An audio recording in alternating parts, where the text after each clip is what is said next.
Hello, coffee lovers. Welcome to the October issue of Coffee Lovers Magazine. And a special treat for you here today, the Coffee Lovers Magazine Holiday Roast with Conduit Coffee.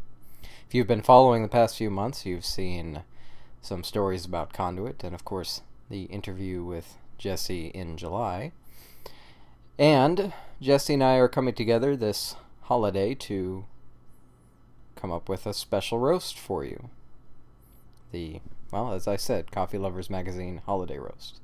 So I wanted to put together a little series talking about, how Jesse comes up with different roasts and different blends, and how he's going to plan this particular one, what it's going to be like, what you can expect, and when it's ready, when it's available, you will hear about it. And you should get some because it's going to be awesome. But today, you should kick back, relax, and listen to how we're going to come up with this special roast. Okay, Jesse at Conduit Coffee, tell me about your current roast blends. Currently, we have two blends and a third blend we're beginning to work on.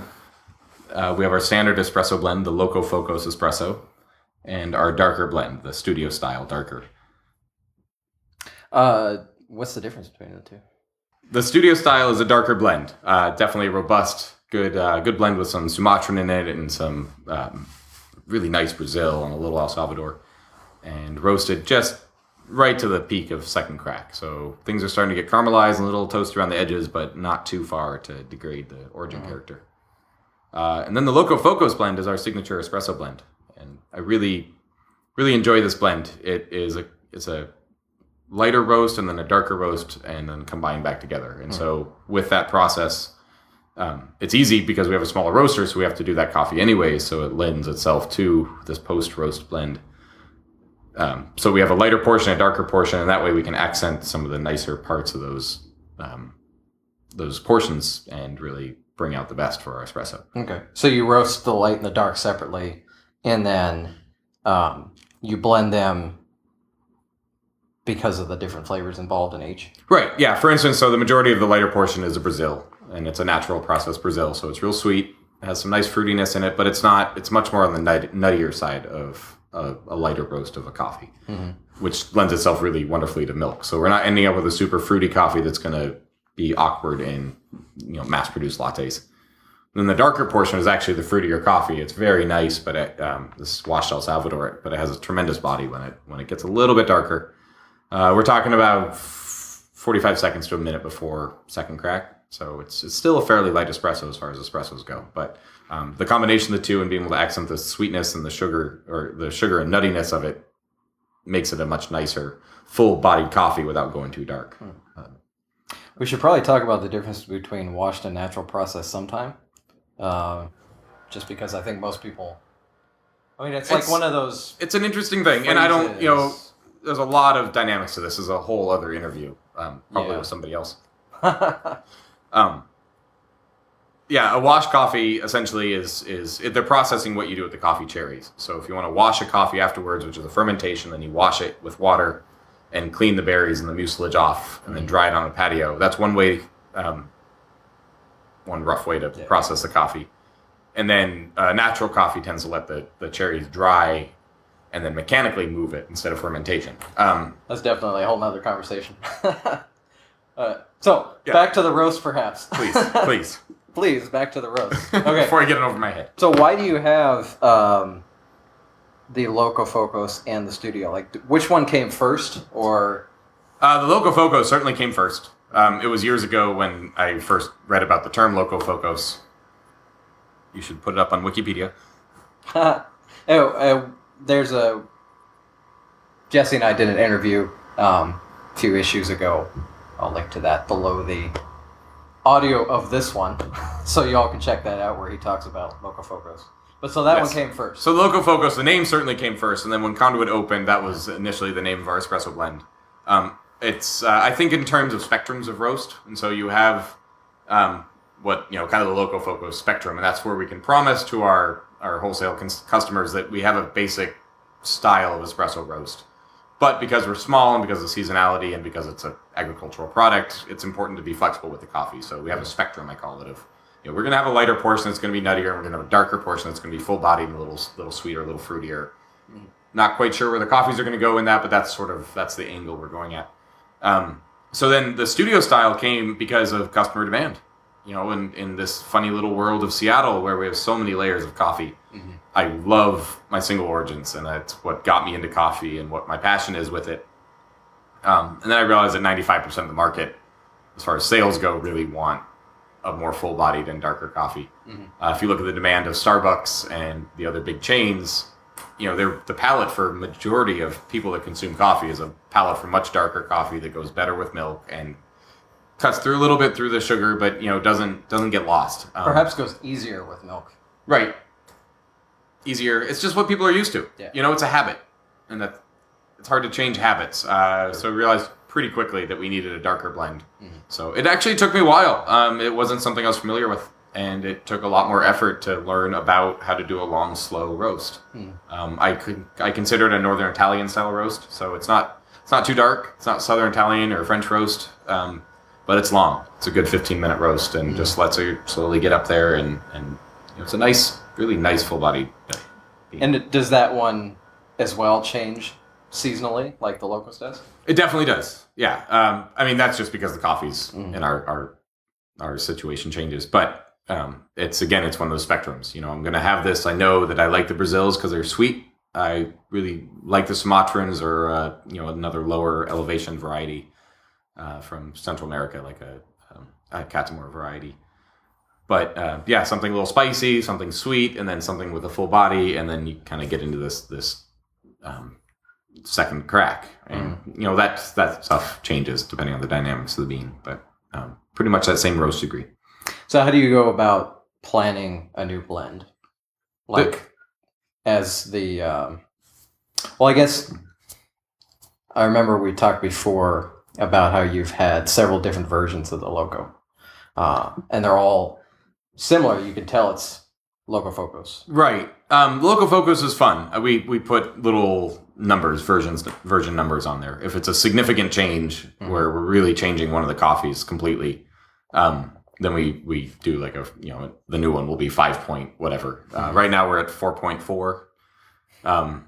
So it's basically the fourth iteration of the blend that we have, and the little changes in there, depending on the seasonality. So 25% of the coffee is totally different coffee than 4.2. Mm-hmm. But other than that, it's basically the same profile because the 75% of the coffee is the same. Coming up with a blend is fun. There's a need, and then there's the coffees that are available, and sort of what I want to do as well. Studio style, we knew that we needed a darker blend. So we started working from that angle. What coffees go well with a darker roast? What are we looking for? Do some research online, talk to some people, and figure it out. And you get a lot of opinions, and you just have to filter out what matters, and then taste a bunch, and figure it out. Mm-hmm. And I definitely favor sweeter coffee, especially when they're darker roasted. So, I cut back on the Sumatran because it was just a little too woody, especially as an espresso. Mm-hmm. But yeah, they change. Coming up with a new blend. We have a new one that we're launching for a cafe here. We're calling it Westlake Avenue, which is our working title. It's beautiful, and I knew we needed something special for it. Didn't quite know what it wanted to be, and that was just waiting to see what the coffees would be. And then I also knew that I wanted something sweeter for the holidays coming up. Mm-hmm. Just so happens that we kind of found these at the same time, the root for both these blends at the same time, when we discovered this new semi-washed coffee from El Salvador, which is kind of rare, and then this gorgeous, gorgeous Mexican coffee. And so we combine those and have this wonderful blend, and it's super sweet. It fills this nice chocolatey roast. It's definitely much more of a medium roast than the Loco Focos. It's not as dark as a studio style, but it's a totally different profile. It's very much a sweet, chocolatey coffee. And that's because the clientele that we're going for with this is much more of a tourist clientele. They don't want to be challenged necessarily. They're going to be in a place where they're not looking for exquisite coffee. That's not the mode that they're in. And so we don't want to shock them with something that isn't what they're expecting and have to defend ourselves to tourists that aren't necessarily interested. We also want them to recognize that it's a really nice coffee when they get it. So finding kind of a median area in there to me, it makes sense to go sweeter.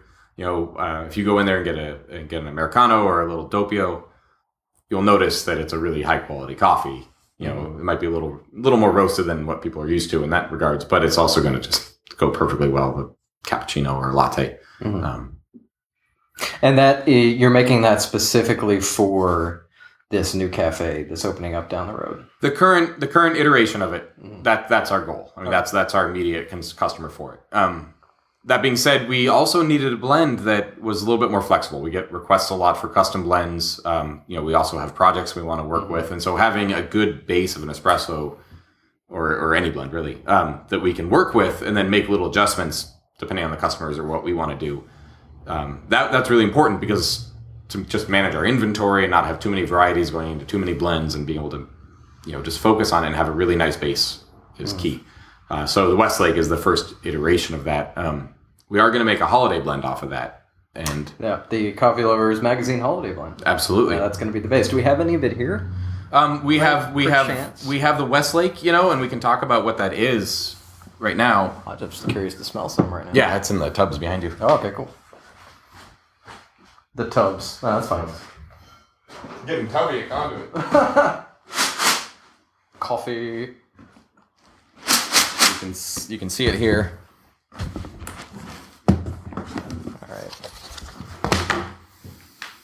Ooh. So this is about a week out, so it's definitely that's prime for brewing. We have it in an espresso bar right now.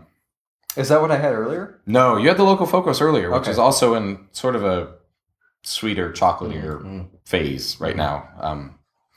I don't know if it's me or the palate or what, but this is like a rich chocolate cake. Right.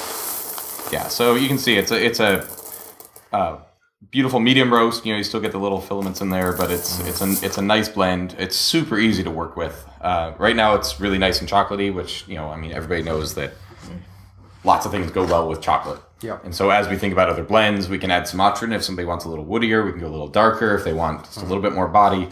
And we were talking about, so for the holiday blend, thinking of coming up with something that might go well with like a pumpkin pie or something like that. Absolutely. So the holidays, I love trying to pick coffee for people's meals and things like that. I mean, that's the fun part. I mean, that's why I'm here, is just to share what this coffee is. So coming up with something that I know my mom will love for a holiday dinner is really important to me. And so blending's really cool because it's something different, and it's definitely out of my personality. And it's definitely using the materials that we have and making a nice coffee. So I have a couple ideas for the holiday blend, and I'm super excited about them. So the first one is going to be like an after dinner blend, and I might just call it that for the time being. The after dinner blend, and that's the idea that you want a nice cup of coffee, but you don't necessarily need the kick of coffee or the caffeine after dinner, but you finish your big turkey dinner for Thanksgiving. It'd be nice to have a nice coffee and then also not worry about the fact that you might, you have all your shopping to do on Friday afterwards or whatever. And so something that's like half caffeine or 1/3. Or maybe you do want the kick because you're going to stay up late and go to the no. Exactly, yeah. Cyber Monday or Black Friday. Black Friday starts at midnight. That's right. Anyways, but yeah. After dinner. So something that's a little bit more easy on the caffeine consumption, and that's not going to keep you up or make you all twisted with too much wine, or that's fun, and maybe I'll name it after my mom in that regard. And then our other holiday blend is going to be it's going to be a take on the Westlake, because I'm so happy with the coffees in here. This El Salvador Talapa that we have is so sweet and delicious. It's a great base, so definitely it's going to be a pretty good majority of that. And then I would love to make it fruity and poppy. I want something that kind of is nice and bold, but has this like blackberry pie edge. So I think the best thing to go with apple pie for dessert is probably a cup of blackberry pie. A cup of best combination for apple pie. More pie. Is more pie. Exactly. I mean, you can't go wrong with that. But something real sweet and nice and bold, so your palate that's obviously not tuned in after you've been eating or all the candy or whatever for the holidays. Something that cuts through that, but will go really nice with milk and keep with everybody's routines that they have, and their comfort level will be great as espresso, great as a drip. I guess that's the best of all worlds, and we're going to go for it. I feel like we're pretty close. So do you know what beans you're going to be going for? Other than what we have right now with this El Salvador and maybe some of this Mexican coffee in there, I don't.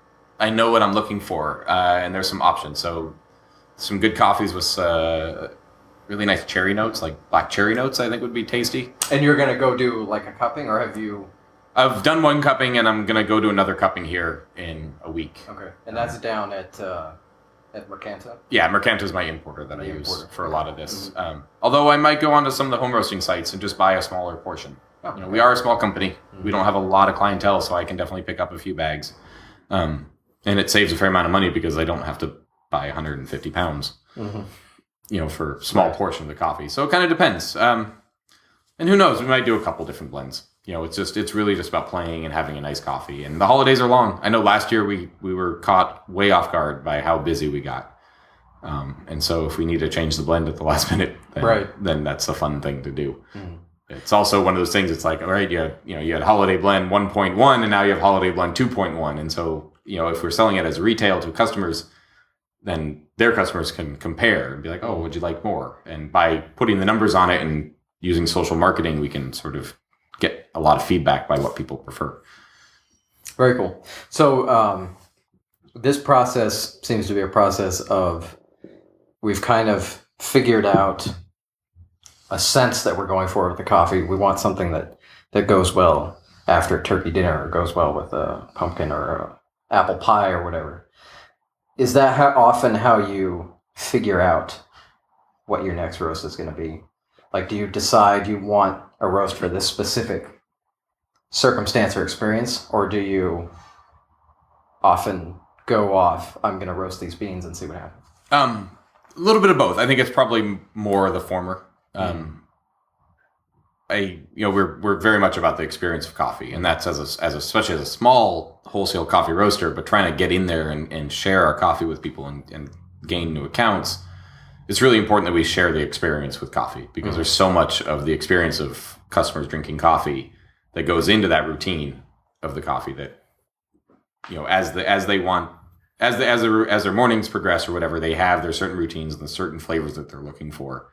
And so knowing that that's a segment of the market I want to get into, then I kind of know the blend or the clientele that are going to be buying that sort of coffee. Mm-hmm. So if I need a new blend, I mean, the studio style is a perfect point on this, is that, you know, we knew we needed a darker blend, so we worked on it. Mm-hmm. So there's definitely that aspect of it. You know, I knew I wanted a sweeter coffee. I wasn't really pushing for it. And then I discovered this coffee I guess a couple months ago when I did a cupping.